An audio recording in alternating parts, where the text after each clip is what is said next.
హాయ్రా. హాయ్రా, ఏంటి లేట్ అయింది? ఇంట్లో అంటులతో వస్తున్నావా? కాదు బట్టలు ఎత్తుకొస్తున్నాడు. ఏంట్రా నీలాగా బట్టలు ఉతికేవాడు అనుకుంటున్నావండి? ఏమో వంట చేసి వచ్చాడేమో, ఎవరు తెలుసు? అరే, భార్య అంటే ఏమనుకుంటున్నారా? అమృతాంజనం బాటిల్ లాంటిది.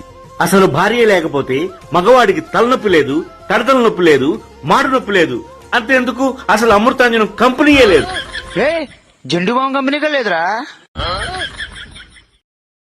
అరే నువ్వేంట్రా భార్య మీద జోకులంటే ముందుండేవాడివి, అంతటలుగా ఉన్నావు. అవును ఏంటి? ఏం లేదురా, భార్య మీద జోకులు వేసుకుంటే బాగానే ఉంటది కానీ వాళ్ళు నిజంగానే దూరం అయితే తట్టుకోలేనురా.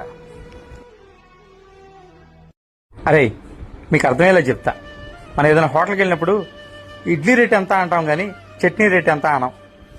భర్త ఇడ్లీ లాంటివాడైతే భార్య చట్నీ లాంటిది. చట్నీకి వెల కట్టం, భార్యకి విలువివ్వం. చట్నీ లేని ఇడ్లీ చప్పగా ఉంటదిరా, తినలేం గారా. అందుకే అన్నారా భార్యల మీద జోకులు వేసుకుంటే బాగానే ఉంటది కానీ నిజంగా దూరం అయితే తట్టుకోలేం గారా. రైటేరా. హాయ్రా, వాళ్ళ కొంచెం మనసు బాలేదు, ఉంటారా? ఏంట్రా నేను రాగానే వెళ్ళిపోతున్నాడు? ఏయ్, అలా ఆవిడికి ఆడికి గొడవ మాట్లాడలేమనుకుంటా. వాళ్ళిద్దరూ సెట్ అయ్యే వరకు మనకి నీతి వాక్యాలు తప్పవు.